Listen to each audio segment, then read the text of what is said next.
都着埋。係啦，你可以話俾我知你帶我嚟呢度究竟係做咩未啊？有咩事唔可以喺學校度講㗎？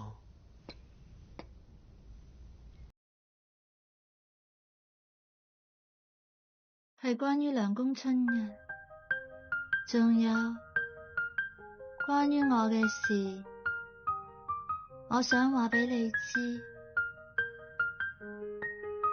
涼宮同埋你到底有咩事啊？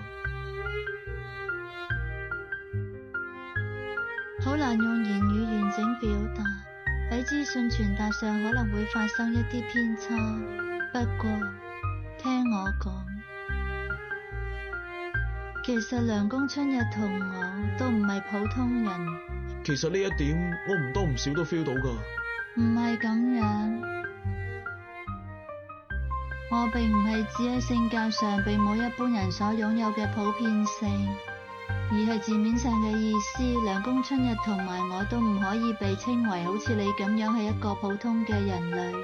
由統括呢個銀河系嘅資訊統合思念體所製造出嚟嘅同有機生命體接觸用嘅聯繫裝置人形界面，就係我。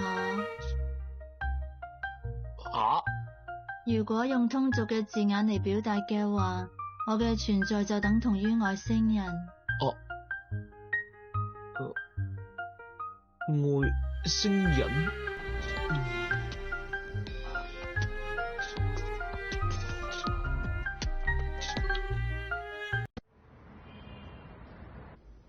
外星人？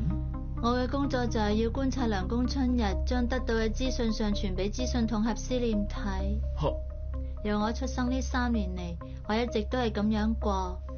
呢3年嚟並冇出現任何特別嘅不確定因素。不過最近喺涼宮春日身邊出現咗一啲絕對唔可以忽視嘅異常因素，佢就係你。大萌神大人，我點解會無啦啦出現喺你哋嘅世界㗎？春日個願望觸發咗空間錨定，渴求異世界未知存在。你喺現實世界嘅無罪行為特徵符合佢對非日常嘅判定數值。佢通過量子糾纏重構咗你嘅存在數據，將你由原維度遷移到呢處。簡單講，係春日嘅意志將你召喚過嚟，呢個係唔使質疑嘅事實。有冇搞錯啊？咁樣都冇理由變咗做河馬㗎。